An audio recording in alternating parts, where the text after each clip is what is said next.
Big ബോസിൻ്റെ ലൈവിൽ ഇപ്പോൾ മോർണിംഗ് ആക്ടിവിറ്റിയാണ് നടക്കുന്നത്. മോർണിംഗ് ആക്ടിവിറ്റി ഇങ്ങനെയാണ്: 3 പേരുടെ പേര് സെലക്ട് ചെയ്യുക. അതിൽ ഒന്നാമത്തെ ആൾ എന്ന് പറയുന്നത് ബിഗ് ബോസ് വീട്ടിൽ അനാവശ്യമായിട്ട് പ്രശ്നങ്ങളുണ്ടാക്കി വെറുതെ ഒരു ശ്രദ്ധ പിടിച്ചു പറ്റാൻ വേണ്ടിയിട്ട് അനാവശ്യമായിട്ട് പ്രശ്നമുണ്ടാക്കുന്ന ഒരാളുടെ പേര് പറയുക. രണ്ടാമത്തെ പേര് പറയേണ്ടത് ആ വീട്ടിൽ സേഫ് ഗെയിം കളിച്ച് 100 ദിവസം വരെ പോകാൻ വേണ്ടിയിട്ട് സേഫ് ഗെയിം കളിക്കുന്ന ഒരാളുടെ പേര് പറയുക. മൂന്നാമതായിട്ട് ബിഗ് ബോസിൻ്റെ ടൈറ്റിൽ വിന്നർ ആകാൻ സാധ്യതയുള്ള ഒരാൾ, അതായത് ആ വീട്ടിൽ ഏറ്റവും മികച്ച രീതിയിൽ നിലവിൽ കളിക്കുന്ന ഒരാളുടെ പേരാണ് മൂന്നാമതായിട്ട് പറയേണ്ടത്. ഇതാണ് ഇന്നത്തെ മോർണിംഗ് ആക്ടിവിറ്റി.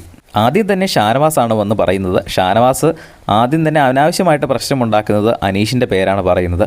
അപ്പോൾ തന്നെ അനീഷ് അവിടെ നിന്ന് പറയുന്നുണ്ട്, ഞാൻ അനാവശ്യമായിട്ട് പ്രശ്നമുണ്ടാക്കാറില്ല എന്ന് അവിടെ ഇരുന്ന് പറയുന്നുണ്ട്. പക്ഷേ അത് എല്ലാവരും തന്നെ എതിർക്കുന്നു. അത് ഷാനവാസ് സംസാരിക്കട്ടെ എന്ന് പറയുന്നു. പിന്നെ രണ്ടാമത് സേഫ് ഗെയിം കളിക്കുന്നതായിട്ട് പറഞ്ഞത് ബിന്നിയുടെ പേരാണ്. മൂന്നാമത് ഏറ്റവും മികച്ച രീതിയിൽ കളിക്കുന്നു എന്ന് പറഞ്ഞത് അക്ബറിൻ്റെ പേരാണ്.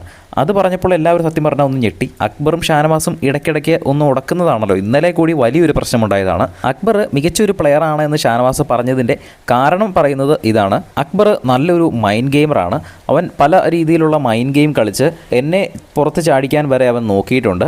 എന്തായാലും അവൻ നല്ലൊരു മൈൻഡ് ഗെയിമർ ആയതുകൊണ്ട് തന്നെയാണ് അവൻ മികച്ച ഒരു പ്ലെയറാണ് എന്ന് ഞാൻ പറയാൻ കാരണമെന്ന് പറയുന്നു. അത് കേട്ടപ്പോൾ സത്യം പറഞ്ഞാൽ എല്ലാവരും തന്നെ ഒന്ന് ഞെട്ടി. കാരണം ഇന്നലെ വരെ അവർ വലിയൊരു പ്രശ്നമുണ്ടാക്കിയിട്ടുള്ളവരാണ്. എന്തായാലും ബാക്കിയുള്ളവരൊക്കെ ഇപ്പോൾ പറഞ്ഞുകൊണ്ടിരിക്കുകയാണ്. ബിഗ് ബോസിൻ്റെ കൂടുതൽ ലൈവ് അപ്ഡേറ്റ്സിനായിട്ട് ചാനൽ സബ്സ്ക്രൈബ് ചെയ്യുക.